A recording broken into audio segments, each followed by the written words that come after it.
Mensonge planétaire, vérité spirituelle et mensonge cosmique. Donc, tout d'abord, par rapport au mensonge planétaire, lorsqu'un être vit dans un cadre d'involution, un cadre d'inconscience, un cadre de vie où la personne a une conscience qui est expérimentale, c'est-à-dire qui n'est pas en relation avec la dimension cosmique d'elle-même d'une manière volontairement consciente, eh bien la personne peut faire subir aux autres et subir elle-même le mensonge planétaire et être un relais d'une désinformation qui est véhiculée à travers elle. Donc, le mensonge planétaire, lorsque la personne est inconsciente, elle peut chercher, pour des raisons d'orgueil, de domination, de mise en puissance par rapport à autrui, d'impression, chercher à impressionner les autres parce que la personne, quand elle est inconsciente, elle peut être sous influence de forces astrales malgré elle, dans son inconscience, qui va la posséder, qui va l'amener à avoir certains ajustements, dont mentir entre autres. Donc, lorsque la personne est inconsciente, elle peut chercher à mentir pour mettre son ego en puissance, en relation avec certaines forces qui ont intérêt à ce que de la désinformation soit propagée à la surface de la Terre. Lorsque la personne se spiritualise, elle veut arrêter de mentir, elle veut avoir accès à des vérités spirituelles et les propager la bonne nouvelle. Quelqu'un qui, dans le fond, part d'un état d'inconscience puis qui se spiritualise, ça se peut que la personne a dit « Ah, ben là, je vais vivre dans la vérité ». Donc, la personne peut adhérer à des croyances morales, à des principes religieux, comme de croire que c'est une bonne chose de dire la vérité à tout le monde en tout temps. Donc, elle peut adhérer à certains concepts qui vont l'amener à avoir une volonté d'arrêter de mentir si elle mentait dans le passé. Donc, de changer de comportement, puis de voir à travers cette modification comportementale une forme de réalisation, d'actualisation. Mais si la personne passe d'une conscience qui le lie au haut plan astral spirituel, donc la personne qui autrefois était liée au bas plan astral, qui est une structure énergétique relative au vécu mémoriel d'êtres qui ont existé dans le passé sur la Terre. Donc, quelqu'un qui relié à la conscience astrale lorsqu'elle est inconsciente, puis son taux d'énergie est très bas, elle peut mentir d'une manière volontaire à des fins de domination d'autrui, donc de vampiriser leurs énergies vitales, d'avoir des rapports de prédation à l'égard des gens de l'environnement. Lorsqu'elle se spiritualise, elle cherche à être amour par rapport aux autres. Et elle peut adhérer à des philosophies, un cadre religieux, un cadre moral avec une éthique qui va l'amener à vouloir dire la vérité tout le temps avec tout le monde. Donc, elle se spiritualise en délaissant un certain comportement de domination. Mais ce qui est subtil, c'est que la personne, au nom de la vérité, comme on l'a vu dans le passé, elle peut chercher à imposer ça à autrui par différentes façons. Donc, il y a des gens qui ont voulu imposer des croyances spirituelles qui étaient pour eux de grandes vérités, et ça a amené, entre autres, dans le passé, des guerres de religion. Donc, il y a une liaison à certaines formes que des gens vont faire qui évaluent comme étant la vérité. Et la personne qui passe à la conscience supramentale, donc conscience cosmique, eh bien, elle peut délaisser les vérités spirituelles puis à se mettre à mentir en relation avec la filiation psychique qu'elle peut avoir avec sa contrepartie cosmique dont elle prend conscience dans le cadre d'un processus d'intériorisation. Donc, ce qui est particulier, c'est que lorsque la personne est inconsciente, elle peut mentir. Lorsqu'elle spiritualise, elle dit non, c'est pas beau le mensonge, il faut être dans la vérité, il faut être dans l'amour, il faut être dans le vrai. Puis elle peut chercher à dire la vérité à tout le monde en tout temps. Puis lorsque la personne touche à la conscience supramentale, bien, elle peut se remettre à mentir. Mais la différence entre le mensonge qui est fait d'une conscience purement expérimentale, c'est-à-dire planétaire, versus une conscience qui s'individualise et qui est en relation avec le plan cosmique, c'est l'état psychique. Donc, dans les deux cas, la personne qui est inconsciente, puis la personne qui est supraconsciente, elle peut mentir. Donc, le comportement est similaire, c'est-à-dire que il y a une omission de certaines informations, une désinformation qui est faite. Sauf que la différence entre les deux, qui est subtile, c'est l'état vibratoire dans lequel le mensonge s'opère. Et c'est ça qui est intéressant à observer. C'est que il y a des gens qui croient, ils pensent que, quelqu'un qui se conscientise, il est dans la vérité, puis il arrête le mensonge. Mais quelqu'un qui touche à une conscience au niveau supramental, qui est au-delà des principes de haute spiritualité, qui est au-delà des formes qui existent, qui est libre, dans le fond, de la soumission à toute forme de structure idéologique, la personne est au-delà du concept du bien puis du mal, du vrai puis du faux, donc de la vérité puis du mensonge, donc les concepts polarisés. La personne qui a une conscience supramentale va utiliser sa parole pour dire le réel de ce qui doit être dit dans le moment présent en fonction de sa captation énergétique de ce qui a été dit ou non. Et l'énergie qui cherche à passer à l'entrevue à travers l'individu va chercher à amener des informations sur la Terre en fonction d'une évolution, d'un développement, d'une actualisation, d'une plus grande circulation de l'énergie à la surface de la planète par rapport à certains individus concernés. Donc, dans certains cas, par exemple, d'amener un mensonge à un individu qui n'est pas prêt à recevoir certaines informations, c'est intelligent parce que ça l'empêche d'être exposé à un choc qu'il ne serait pas capable d'intégrer et qui pourrait l'amener dans un état de déchéance psychique. Si, par exemple, quelqu'un qui dit à une autre personne que Dieu, dans sa conception religieuse, existe, alors que la personne n'y croit pas, la personne se fait poser la question, bon, toi, est-ce que tu crois au Dieu qui est véhiculé dans les religions? Puis la personne dit oui, alors que la personne n'est pas sincère en faisant ça, parce que c'est en décalage avec la captation vibratoire qu'elle a, mais elle fait pareil parce que si elle ne dit pas ça à l'autre, ça va créer de l'insécurité, surtout si la personne est avancée en âge. Tu sais, si quelqu'un parle avec sa grand-mère, qui a au-dessus de 90 ans, puis il lui dit que le Dieu qu'elle a vénéré depuis qu'elle est jeune, en fonction de la conception religieuse dans laquelle elle a grandi, n'est pas une réalité pour... la personne va dire, c'est pas une réalité pour moi, puis elle a besoin de la croyance en Dieu parce que ça lui donne un support par rapport à sa vie.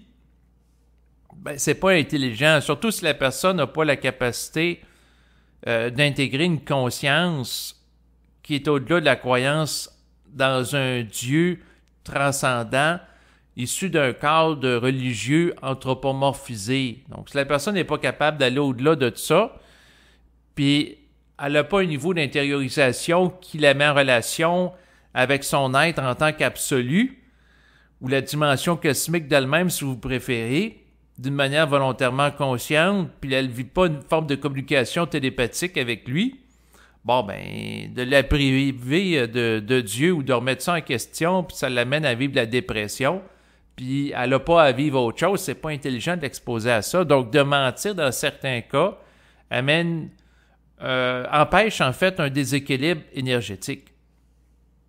Donc, au niveau cosmique, ça peut être intelligent de désinformer une population si elle n'a pas les corps et la stabilité psychique pour contenir un afflux grand d'énergie relatif à une information qu'elle n'est pas capable d'assumer. Donc, de mentir au niveau cosmique, ça peut se tenir sur le plan vibratoire. Et là, c'est sûr que par rapport à ça, c'est intéressant parce qu'il y a des trucs subtils. Dans le sens que si on dit qu'au niveau cosmique, il peut y avoir une légitimité vibratoire d'amener de la désinformation par rapport à des individus et de la population, ben là, c'est sûr que des gens vont dire, ben là, comment dire, ça sort pas la population du mensonge. Mais le but de la conscience supramentale, c'est pas de sortir la population du mensonge, c'est d'amener les gens de la population à évoluer avec utilisation ou non de mensonges. L'objectif est toujours une optimisation du potentiel de captation et de capacité de véhiculer l'énergie, entre autres à travers la parole. Donc, l'objectif, c'est pas la vérité puis s'accrocher à des formes qu'on va dire c'est la vérité, c'est le mensonge, c'est ci, c'est ça. Non. L'objectif, c'est une optimisation énergétique. Donc, c'est très différent. Mais c'est sûr que si on dit que la personne, ça peut être justifié de mentir, ben là, il y a des gens qui vont dire que ça peut mener à des abus, des abus liés à de la désinformation. Ben, l'individu qui a réellement une conscience supramentale ne mentira pas dans une optique de dominer autrui. Mais s'il amène une désinformation volontaire de certaines informations ou d'une retenue, si on parle de mensonge par omission, c'est parce qu'il y a la vibration d'agir ainsi. Donc, autrement dit, il suit le courant de l'énergie de son être réel en faisant ça. Et s'il suit le courant de l'énergie de son être réel, qui est la dimension cosmique de lui-même, qui est par-delà les lois planétaires, eh bien, à ce moment-là, il n'est pas sous le joug de lois planétaires involutives, en ce sens que si la personne commet un mensonge parce qu'elle est affiliée au plan astral, à ce moment-là, elle va vivre les conséquences énergétiques, ce que certains vont appeler karmiques, relatifs à une action qui lie la personne avec un plan d'énergie qui est plus bas que celui cosmique. Donc, tout ça est subtil parce que le même comportement sur le plan de la forme n'est pas nécessairement sous-entendu par un même état vibratoire. Donc, autrement dit, quelqu'un peut avoir le même comportement observable dans la vie de tous les jours, il ment, mais vibratoirement, dans un cas, il le fait parce qu'il est psychiquement une entité astrale qu'il garde enchaînée à des lois d'involution et qui amène à perpétuer un cycle involutif en désinformant, qui permet la mainmise du plan astral qui permet ce joug dans la psyché de différents individus. Dans un autre cas, la personne qui ment peut servir à déloger de l'astral pour désinformer un individu volontairement, mais qui est dans une optique d'amener une montée en vibration ou de diminuer l'impact du plan astral qui pourrait récupérer de l'information relative à des éléments qui pourraient être véhiculés par sa parole pour déstabiliser l'individu. D'ailleurs, un adage qui dit « toute vérité n'est pas bonne à dire », dans le sens que si, par exemple, un enfant est exposé prématurément à certaines réalités, comme par exemple dans un autre pays, il y a plein d'enfants qui meurent à cause que le pays est bombardé par des missiles, par des obus, ou que les parents du jeune enfant se font tuer à mitraillette, puis l'enfant n'a pas le système nerveux d'intégrer l'information, que ce genre de choses arrive, puis ça a créé une phobie anxieuse ou de la peur. Bon, ben, c'est pas intelligent qu'il soit exposé précocement à ce type d'information, compte tenu de sa capacité à encaisser le choc énergétique relatif à l'information. Donc, il y a certaines réalités, si on pense à quelqu'un, là, je tombe avec du mémorial, fait que c'est pour ça que je cherche un peu, mais là, ce qui me vient en tête, puis je veux pas déformer les faits, mais admettons quelqu'un qui pratique le cannibalisme, puis il découpe en morceaux une victime. Est-ce que d'être exposé à la réalité du corps démembré de la personne, c'est intelligent? La personne n'est pas capable de contenir ça. Ça ne l'est pas. Donc, c'est ça que je voulais mentionner. Mais pour en revenir à la thématique, mensonge planétaire, vérité spirituelle, puis également mensonge cosmique, c'est que pour la personne, pour être libre de l'emprise planétaire, donc de la structure énergétique relative à la Terre, qu'on va appeler le plan astral, où des hommes en voie d'évolution sont là et qui influencent les vivants. Pour être libre de cette influence-là, il faut que la personne procède à partir d'une conscience cosmique qui est au-delà de ça. Pour procéder au-delà de ça, ça peut amener la personne à délaisser toutes les vérités spirituelles qu'elle a acquises au fil du temps, toute la morale religieuse auquel elle a donné de l'importance. Et c'est très difficile pour un individu qui s'est fait dire pendant plusieurs années de temps, dans un cadre religieux, que tu ne dois pas mentir, que c'est un péché. Puis là, sa petite voix intérieure lui dit « Ah, tel individu, il ne faut pas que tu lui dises telle information. »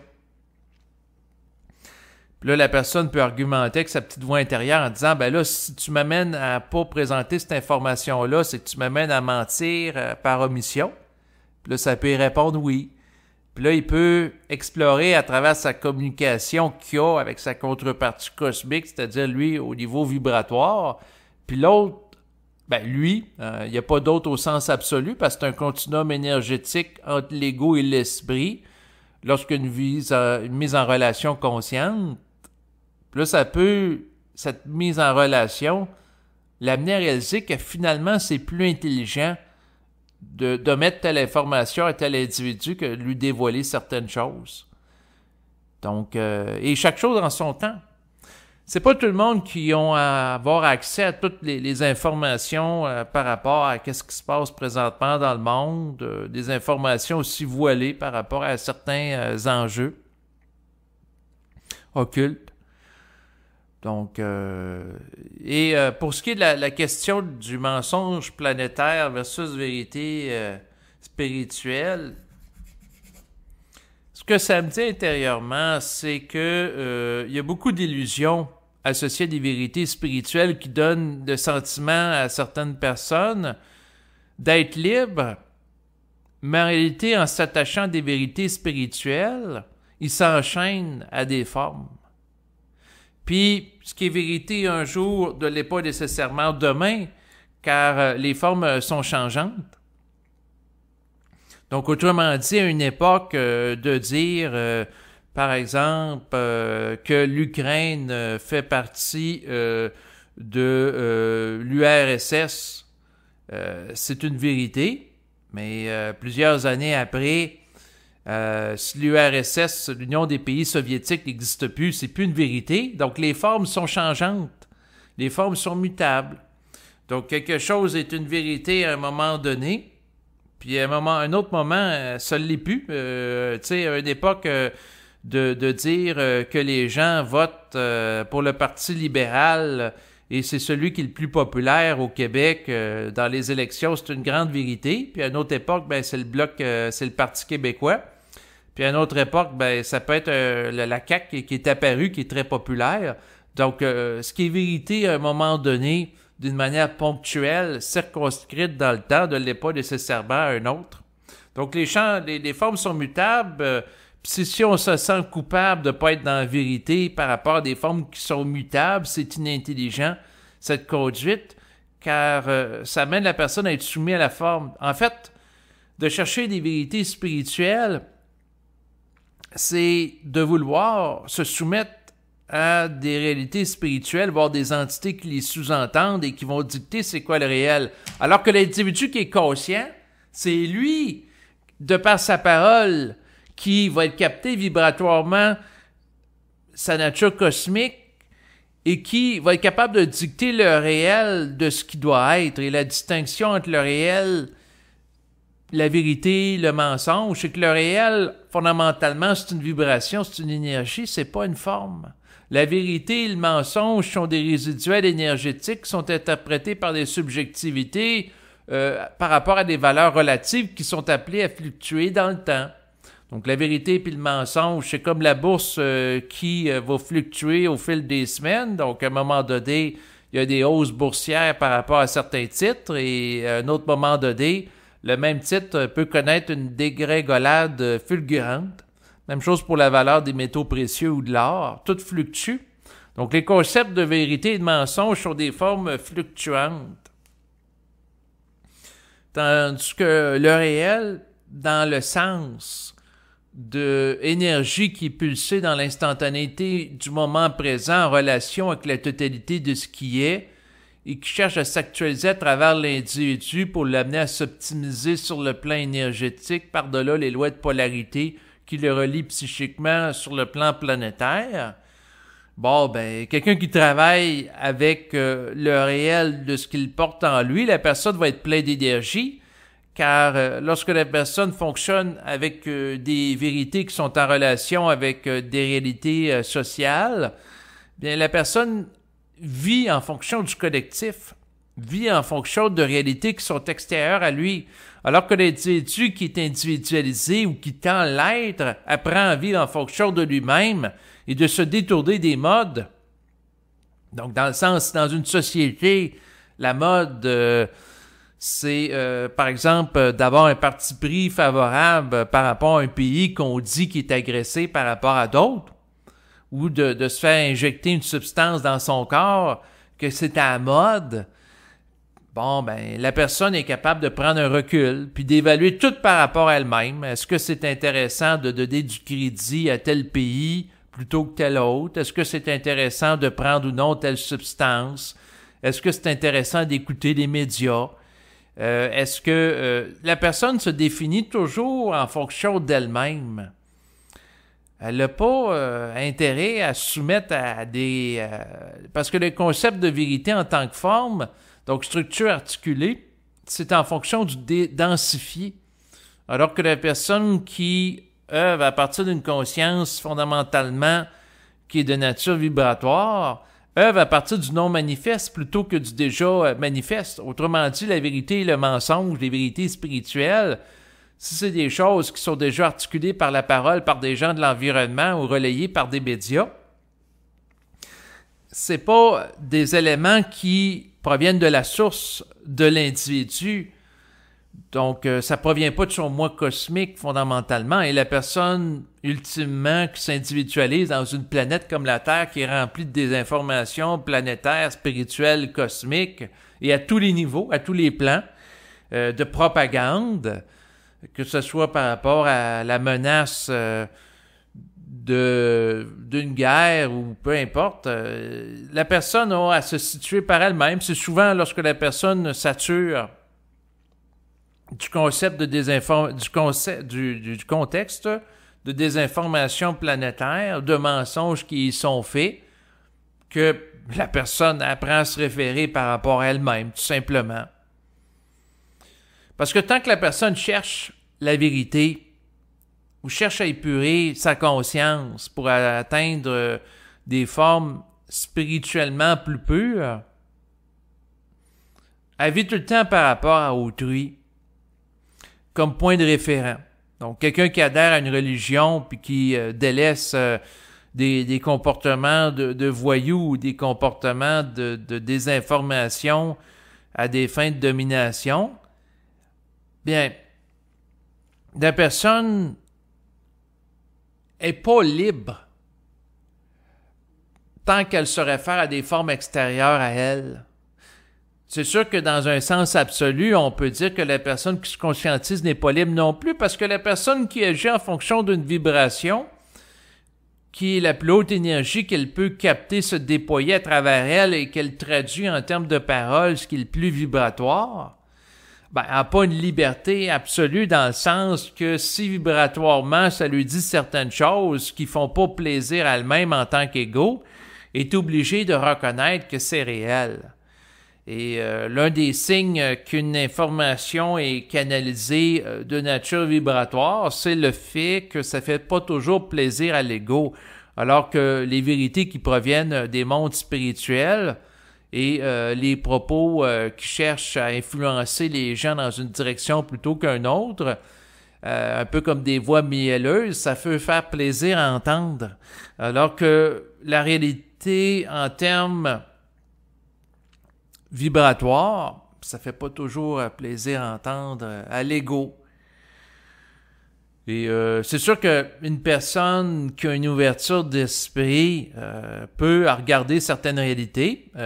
Moi, en tant qu'ego, si je le prends plus personnel, alors que je vous parle, ben, je peux vous dire que par rapport à...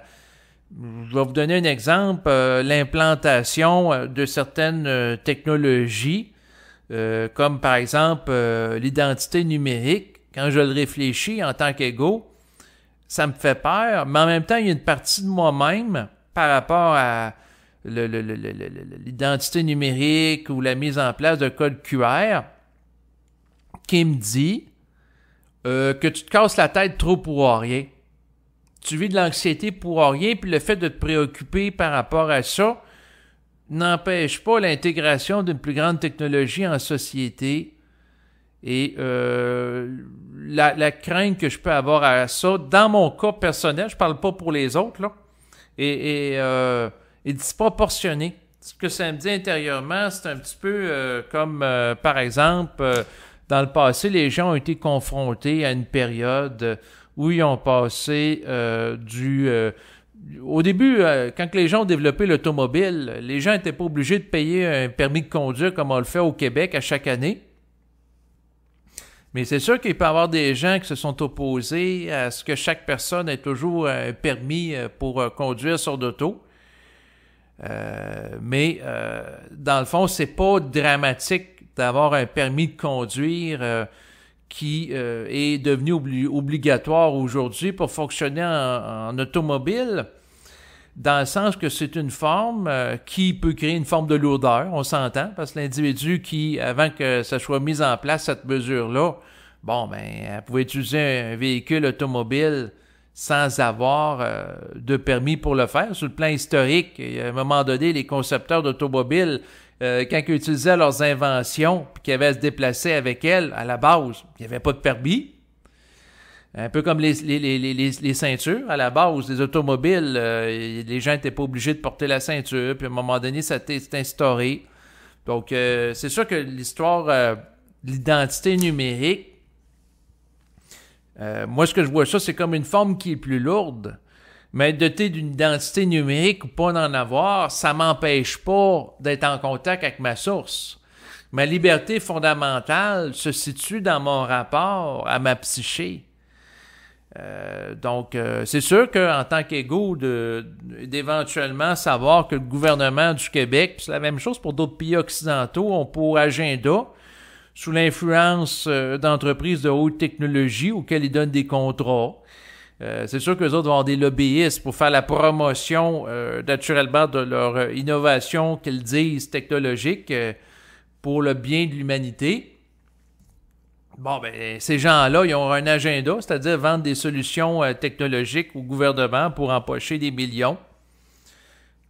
Donc, il peut y avoir une partie de pas du gain, puis il peut y avoir aussi une partie réelle de la solution, dans le sens que, bon, si quelqu'un oublie son permis de conduire et avec la reconnaissance faciale qu'on veut mettre en place au Québec, bon, ben, la personne qui est arrêtée par la police n'a pas besoin de présenter la carte qui est faite de plastique, comme de quoi qu'elle a le permis de conduire.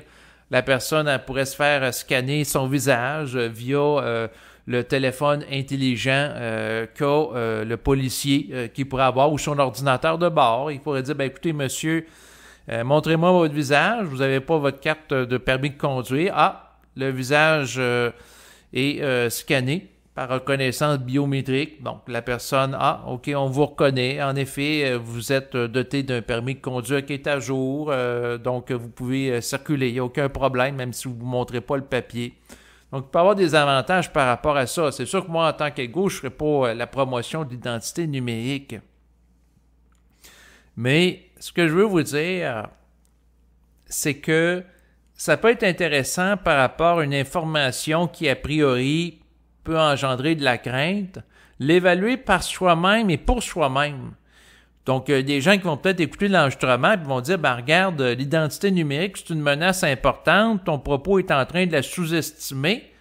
Je dis pas que c'est pas une menace dans le sens que ça peut pas brimer des droits et libertés individuelles. Ça, c'est clair pour moi. Qu'il peut y avoir des abus d'autorité faits par rapport à ça. Par contre, si je le regarde par rapport à ma vie, pas par rapport au collectif, en tant qu'égo, ça me fait pas plaisir, mais fondamentalement, est-ce que ça va empêcher l'expression de la dimension créative en moi en termes de parole et d'action? Peut-être restreindre mes actions dans la vie de tous les jours, à un certain sens, mais fondamentalement, est-ce que ça va m'empêcher d'être? La réponse, c'est non. Parce que pour exister et de vivre en connexion avec soi-même, c'est par-delà la forme. Donc, on rajoute une forme, mais ça ne va pas brimer ce que je pourrais qualifier comme étant le non-manifeste. Parce que l'articulation de mon existence en tant qu'ego est en relation avec une dimension vibratoire. Et je pars du principe que mon cerveau, sur le plan physique, ne produit pas la pensée. C'est pas comme des sucs gastriques qui sont sécrétés par l'estomac de la pensée, là. Donc, j'ai une vision immatérialiste de la conscience. Donc, c'est pas le produit de l'activité des neurones, bien que la qualité du réseau neuronal, la santé du cerveau, globalement, peut être propice à davantage d'expression créative. Mais l'intelligence créative existe par-delà de ça. Et j'ai une conception de l'être humain comme étant multidimensionnel. Et que la réalité fondamentale en tant qu'être qui se rapporte à l'individu est sur le plan nouménal et non pas phénoménal, pour reprendre certaines catégories philosophiques existantes. Donc, c'est sur le plan non manifeste. Et quelle l'apparition d'une identité numérique, d'un code QR, de ci, de ça, ça n'a aucune incidence sur ma réalité fondamentale. Mais il y a des gens qui vont dire, ben là, ça peut quand même avoir une incidence sur ta vie de tous les jours, donc de te limiter, d'être davantage épié, surveillé en tant que citoyen, j'en conviens. Donc, c'est sûr que moi, fondamentalement, qu'il y ait des mesures plus grandes de contrôle en tant qu'égo, ça ne me fait pas nécessairement plaisir. Par contre, ce que ça me dit intérieurement, c'est de ne pas m'inquiéter par rapport à ça outre mesure. De rester calme. Car si je m'inquiète, je crée une distance entre moi et ma source. Donc, je me fais récupérer par une dépense énergétique qui n'apporte rien de créatif. Quelqu'un qui a peur puis qui sécrète du cortisol, qui métabolise en grande quantité dans son organisme, ça lui prend de l'énergie, et cette énergie-là n'est pas utilisée pour, par exemple, permettre à son système immunitaire d'être en puissance ou de faire autre chose. Parce que la dépense d'énergie qu'on fait à une place fait qu'on a moins d'énergie pour autre chose dans un contexte planétaire. Donc, c'est ça que je veux mentionner. C'est sûr qu'en tant qu'être, on peut dire qu'on est infini. Par contre, le corps biologique, en termes de corridor de manifestation et d'expression d'une énergie d'une nature cosmique, est en relation avec des lois d'énergie par rapport à une condition planétaire. C'est sûr que l'intégration d'énergie cosmique peut avoir une certaine incidence sur le corps biologique. Même chose par rapport à la dimension des vérités spirituelles, des gens de haute spiritualité. Dans certains cas, ce qu'on peut constater, c'est qu'ils vont dégager une structure énergétique qui est colorée. Donc, si on prend par exemple la structure énergétique d'un grand prêtre, d'un religieux, d'un moine, on prend un moine bouddhiste, il y a une certaine structure énergétique en relation avec des vérités. Même chose pour un croyant catholique. Donc, des gens qui sont consacrés à une structure énergétique en relation avec les formes qui s'y trouvent, les éléments de vérité. Dans certains cas, c'est plus élevé sur le plan vibratoire que la personne qui vit dans le crime organisé, le mensonge, la désinformation systématique.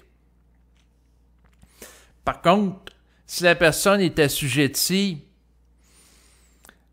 à une entité maîtresse qui relie la personne au plan astral, que ce soit le bas plan astral ou au plan astral, donc une structure énergétique qui régit la conscience de l'individu, étant donné qu'il n'a pas de volonté oppositionnelle pour s'en défaire ou de capacité d'intégrer la dimension cosmique en lui, puis la personne est obligée de composer avec cette réalité-là. C'est sûr que la personne est soumise à de la forme, parce que l'entité parasitaire, l'entité qu'on va qualifier de planétaire, qui est en voie d'évolution, elle vit en fonction de des informations, car elle n'est pas capable d'assumer le réel pour ce qu'il est, étant donné qu'elle n'est pas complète. Donc, elle n'est pas un contenant qui est capable de contenir, c'est-à-dire assumer consciemment la nature du réel. Et d'assumer la nature du réel, pour être honnête avec vous, au moment où je vous parle, on est présentement rendu au milieu du mois de mars de l'année 2022, je suis pas capable de le contenir moi-même. Donc, ce que j'ai à dire, c'est qu'il est possible que dans mes propos, il y ait de la désinformation. Donc, il faut être capable d'être autocritique, mais en même temps, il faut se donner le droit de parler, parce que si on attend d'avoir une parole qui est totalement harmonisée à sa conscience réelle, on risque d'attendre longtemps. Mieux vaut épurer le canal de la communication en parlant d'une manière occasionnelle que de ne pas le faire du tout. En tout cas, dans mon cas. Et il y a un adage qui dit que c'est en forgeant qu'on devient forgeron. Et moi, ce que j'aurais le goût de dire, c'est en parlant d'une manière consciente qu'on peut s'ajuster consciemment à la parole. Et de voir qu'est-ce qui entre en résonance ou non par rapport à des propos. C'est toujours en fonction de choix. Dans les médias, on peut dire « Ah, tel pays, c'est le méchant, puis tel, c'est le bon. » Ben, regarde intérieurement si c'est réel pour toi. Ça se peut que tu aies des surprises. Ça se peut que ça te dise, finalement, si la réalité est plus subtile que ça. Tu sais, s'il y a un conflit entre deux pays, puis ça peut dire que le pays qui est désigné comme étant bon, il est régi par des lois de l'évolution qui va faire en sorte que ce pays qui est présenté comme étant la pauvre victime d'un autre, lui-même, ça se peut qu'il soit impliqué dans des crimes contre l'humanité. Donc, tout peut être extrêmement subtil, mais les subtilités, il faut les chercher par soi-même.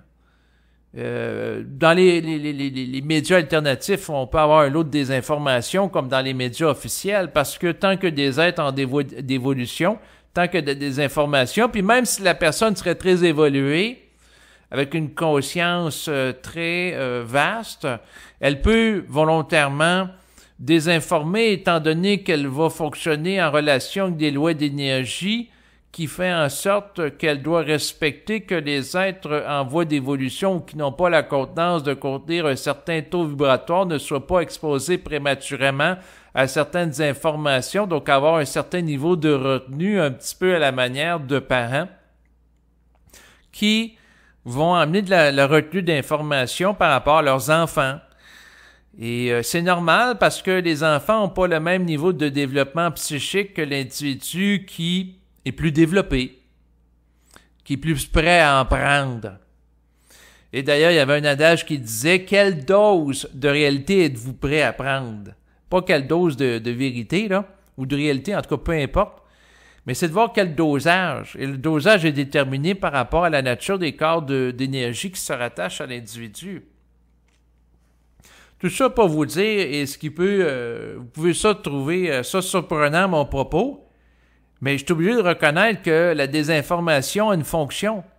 Et que là, des fois, j'ai écouté au fil des mois là, des médias alternatifs qui voulaient avoir comme mandat spirituel de sortir l'humanité d'une forme de désinformation qui est orchestrée par les médias officiels.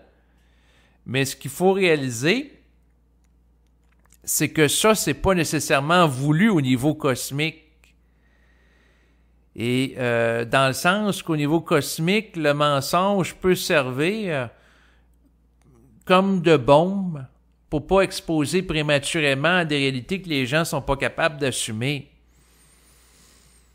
Donc, l'individu qui est conscient en passant la façon que je le vois au fil du temps, que je me le conceptualise, l'être humain nouveau, que ce soit une femme ou un homme, ou même un transgenre, ou un non-binaire, un non-genré, c'est un individu qui est par-delà des conceptions relatives à la notion de vérité puis de mensonge. C'est un individu qui vit fondamentalement par rapport à lui-même. Comme il est libre du concept de vérité et de mensonge, il n'est pas soumis à la culpabilité. Tant que la personne croit qu'il peut raconter un mensonge, il peut vivre de la culpabilité. Tandis que si la personne suit un courant d'énergie à travers le propos de sa parole, ben à ce moment-là, il ne peut pas se sentir coupable, surtout s'il ne se rappelle plus de ce qu'il dit, parce qu'à partir d'une vibration supramentale. Donc à ce moment-là, la notion de culpabilité qui est en relation d'un rapport polarisé par rapport aux formes exprimées en fonction d'une réflexion morale, par rapport à certains critères éthiques, certains principes, une certaine idéologie ne tient plus la route. Donc, quand on compare une forme par rapport à une autre forme, on peut se sentir coupable, alors que lorsqu'on parle le réel pour ce qui est sans y être attaché, sans y être soumis, ben à ce moment-là, on parle librement. Il n'y a plus de notion de vérité puis de mensonge qui entre en fonction. Ce qui entre en fonction, c'est tout simplement le principe que l'énergie cherche à s'actualiser à travers la parole. Et la personne devient tout simplement un vecteur d'énergie. Et elle peut aussi se nourrir d'énergie. Comme des gens vont se nourrir de nourriture. Ben, sur le plan littéral, pas nécessairement à court terme, mais à mesure que la personne est capable de capter le réel puis de s'y ajuster, ça a une incidence sur son corps biologique. Naturellement. Mais aussi, ce qui me vient en tête, c'est que c'est pas tout le monde non plus qui ont à vivre d'énergie, comme certaines personnes qui disent qu'ils vivent de lumière. Puis il y a même un documentaire par rapport à ça que j'avais vu il y a quelques années, que des gens qui disent qu'ils mangent pas, qu'ils ne boivent pas, puis ça fait des années. Bien, c'est une possibilité, mais c'est pas nécessairement la finalité de l'individu qui se conscientise. La finalité de l'individu qui se conscientise, c'est que l'énergie passe à travers lui. D'ailleurs, c'est le même principe par rapport à la question de manger de la viande, de manger végétarien ou de manger végétalien. Donc ça, c'est sans manger de fromage, de yogourt ou d'éléments qui comportent des traces d'animal. Quelqu'un qui est dans la vérité spirituelle va dire que de manger pas de viande, c'est une grande vérité qui permet à la personne en agissant ainsi d'éviter à des animaux de souffrir. Ça a une certaine réalité dans le sens que, par exemple, un animal qui souffre alors qu'il est tué à des fins de consommation, en ce qui me concerne de ce que je peux capter puis percevoir, la souffrance est beaucoup plus grande, perçue par la forme de conscience animale, surtout si elle est quand même sophistiquée. Là, si on prend un bœuf, une vache, un cheval, donc c'est plus grand en termes de souffrance perçue par l'être que si c'est une carotte. Donc, la carotte n'aura pas la structure émotive que peut avoir, par exemple, la vache ou le chat ou le chien en termes de perception. C'est sûr que la carotte, certaines personnes pourraient m'ostiner puis dire, ben, vouloir argumenter avec moi en disant la carotte a une certaine sensibilité. Les végétaux ont une certaine sensibilité, mais le végétal a une sensibilité moins grande que des animaux. C'est sûr que quelqu'un qui mange du chien, du chat ou même du singe, bon, mais le singe, si on prend pour acquis que le singe est très proche en termes d'homidé de l'être humain sur le plan biologique, sur le plan de la forme. D'ailleurs, un singe au-dessus de 90% du code génétique, une structure génétique, je vais essayer de le formuler adéquatement, je ne suis pas généticien. J'avais déjà entendu parler de scientifiques que c'est l'une des créatures qui a un code génétique plus proche de celui de l'humain. Bon, ben, c'est sûr que si le singe est capable, je le voyais dans un documentaire, communiquer avec d'autres êtres humains, avec le langage des signes, ressentir des émotions, bon, ben, c'est sûr que le préjudice relatif à la mort est plus grand que par rapport à une forme de vie moins sophistiquée qui a une conscience moins grande d'elle-même. Mais en même temps, ce que je dois dire, c'est que si la personne a la vibration de manger du singe, ou de manger de la vache, ou peu importe, elle a à suivre son mouvement, puis il peut avoir une intelligence derrière ça qui échappe à celle du principe spirituel des gens de haute spiritualité, qui n'est pas de manger de la viande, puis d'éviter de tuer des êtres vivants qui ont une conscience qui est complexe et élaborée. Pour tuer et minimiser les dégâts en termes de moindre mal, de tuer des consciences comme celle de végétaux pour s'alimenter. Mais c'est sûr qu'éventuellement, l'individu pourra, façon de parler, là, c'est pas tous les gens qui ont à vivre ça présentement, éventuellement se nourrir directement de l'énergie cosmique. Mais de voir est-ce que ça peut devenir une source principale d'alimentation pour une personne. En tout cas, c'est pas mon cas présentement. Il y a des gens sur Internet qui prétendent vivre sans manger de nourriture solide. Dans certains cas, ils vont prendre du liquide, des gens qui pratiquent du pranisme. Ça leur appartient, c'est leurs affaires. Moi, ce que je vais m'occuper fondamentalement, c'est de mes affaires. Et j'invite les gens à en faire autant.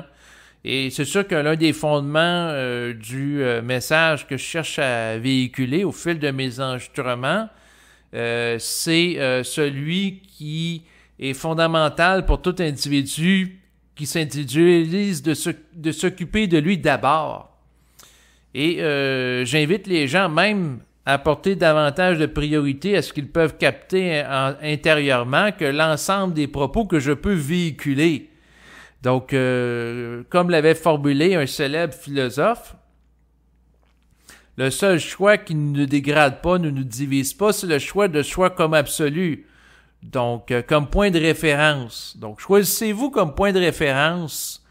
Et c'est sûr qu'à partir de ça, c'est ce qui va vous permettre d'être équilibré dans votre vie. D'ailleurs, si on prend l'alimentation, puis on regarde le guide alimentaire canadien, parce qu'ici, on a comme particularité d'avoir des recommandations gouvernementales avec le gouvernement donc du Canada, et au fil des ans, le guide alimentaire a changé. Donc, la grande vérité que ça pouvait être il y a 30 ans, là, récemment, ça l'a changé. Là, on dit aux gens, prenez moins là, de viande rouge, là, prenez plus de légumes. Donc ça se modifie. Si ça se modifie, c'est qu'à quelque part, la vérité d'autrefois devient le mensonge d'aujourd'hui. Puis là, il y a de nouvelles vérités qui apparaissent. Donc tout ça, c'est des formes fluctuantes, comme je le mentionnais tantôt. Et fondamentalement, si on vit en fonction des formes fluctuantes de la société, on est soumis à un agenda qui est au-delà de soi. Donc, on n'est pas libre. On vit en fonction de dictats qui peuvent être arbitraires, qui peuvent être politiques, et ainsi de suite.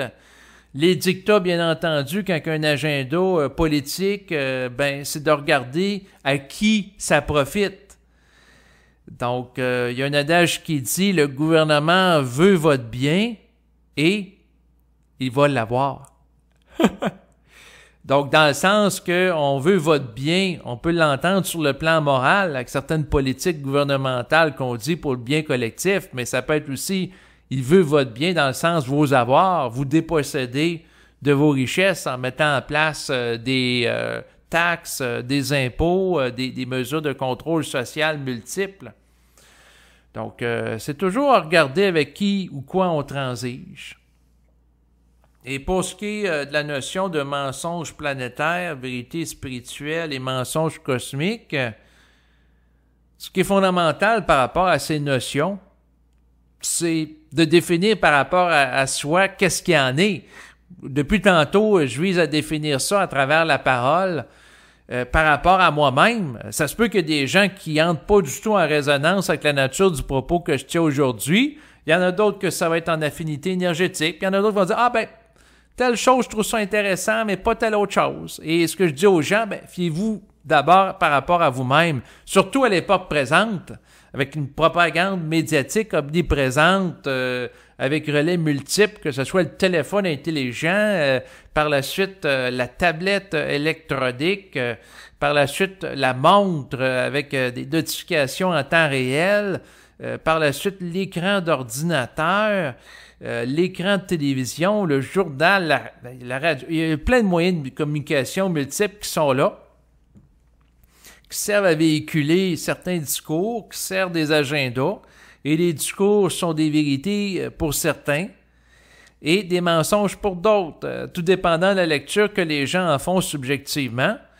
Et cette situation va continuer dans le temps. Moi, ce que je capte vibratoirement, c'est que la désinformation, on peut en avoir par rapport à des virus, on peut en avoir par rapport à une guerre qui se produit, on peut en avoir par rapport à de la menace terroriste, on peut en avoir par rapport à la menace des changements climatiques.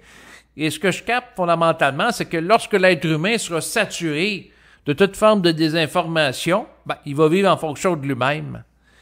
Et il va être détaché par rapport à ce que les gens de l'environnement, les médias, qu'est-ce qu'ils disent, puis qu'est-ce que les gens de son entourage présentent comme information en relayant les informations des médias.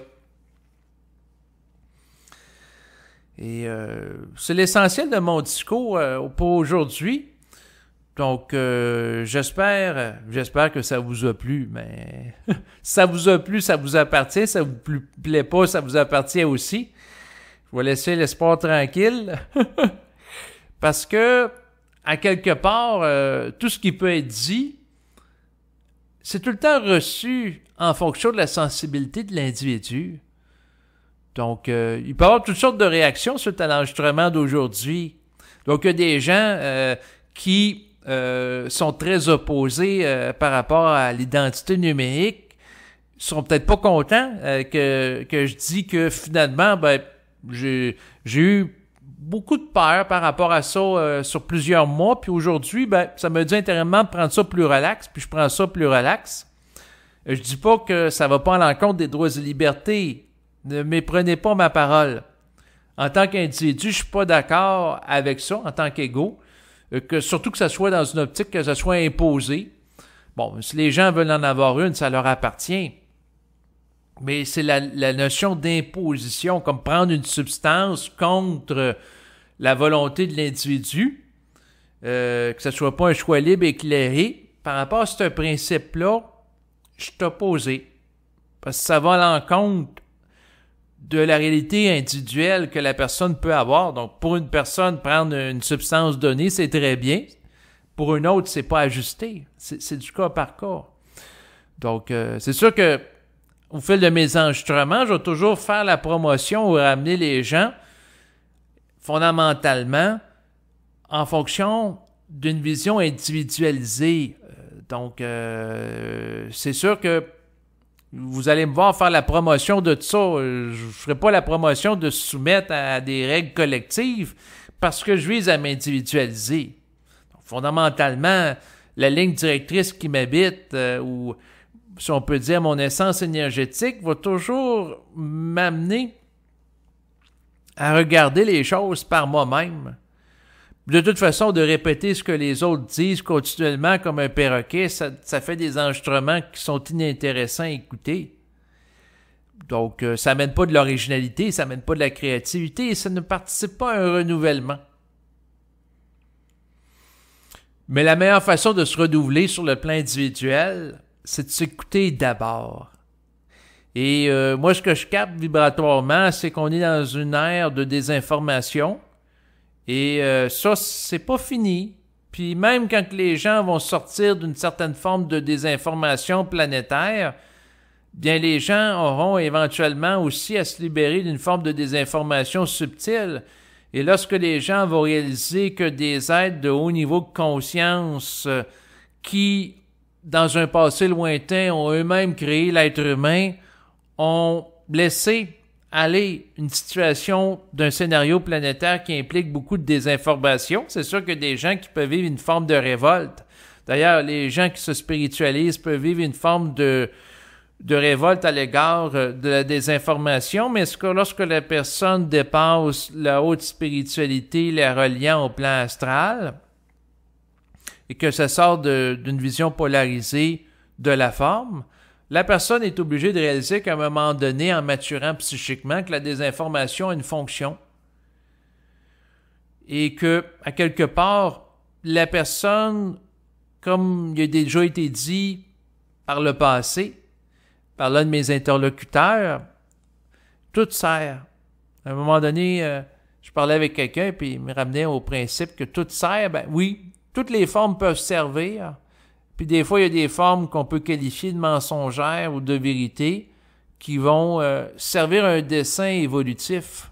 D'ailleurs, le simple fait d'être exposé continuellement à de la désinformation sur le plan médiatique peut amener une croissance beaucoup plus grande de l'esprit critique que si la personne n'y était pas.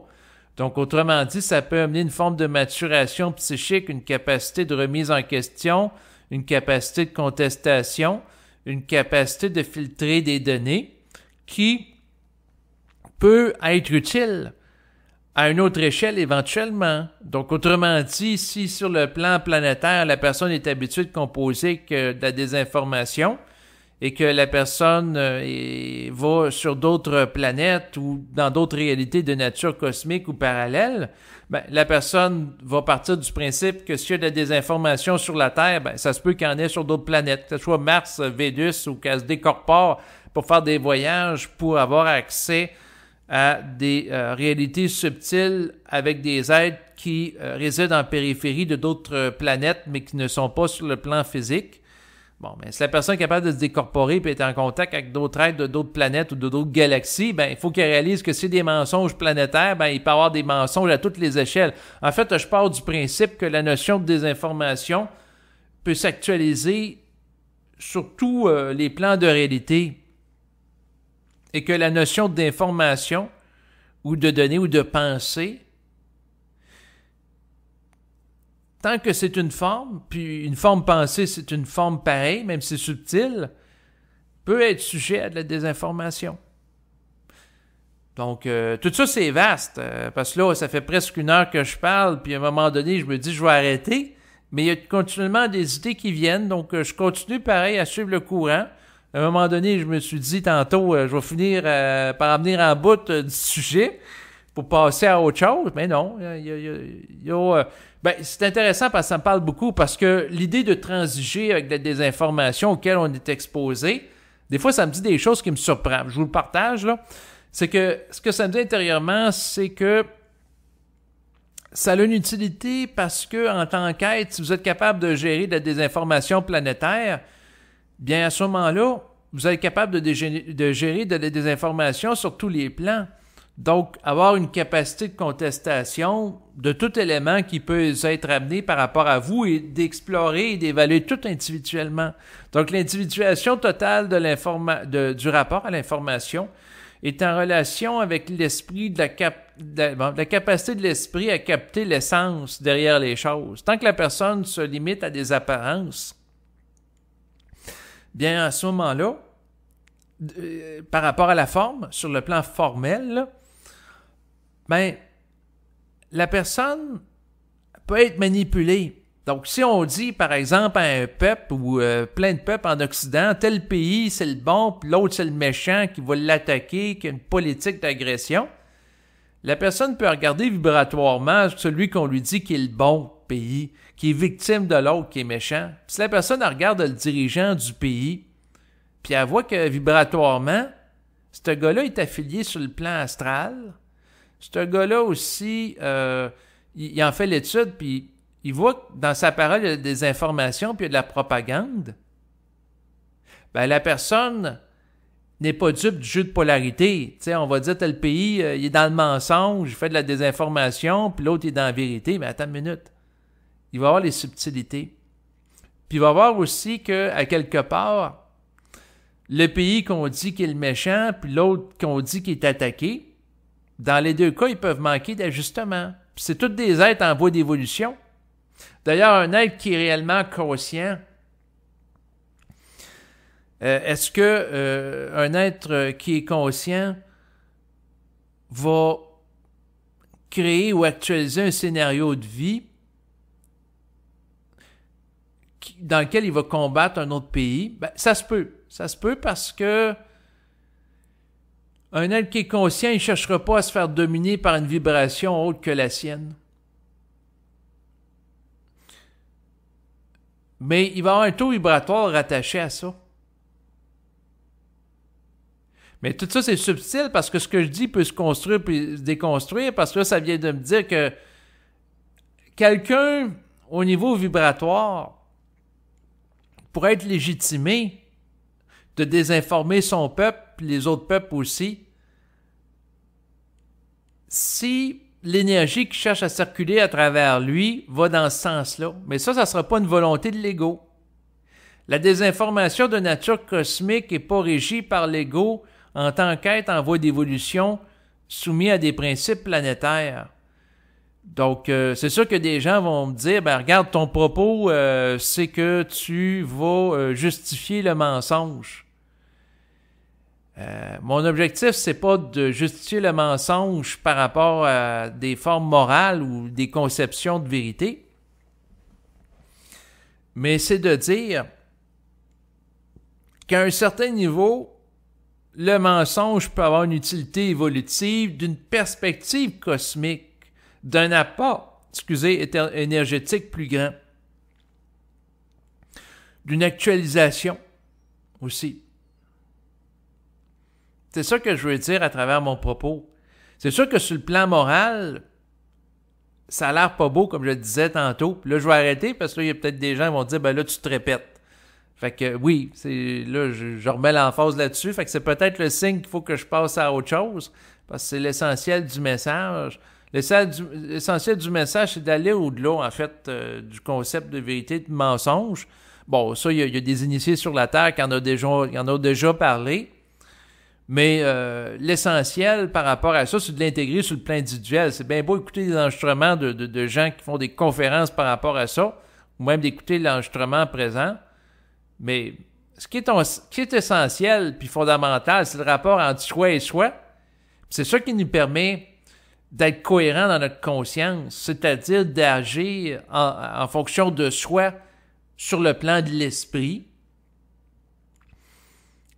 pour que la parole et nos actions soient vecteurs d'une plus grande quantité d'énergie. Donc, c'est ce que j'avais à mentionner aujourd'hui. Je vous dis à bientôt. Au revoir.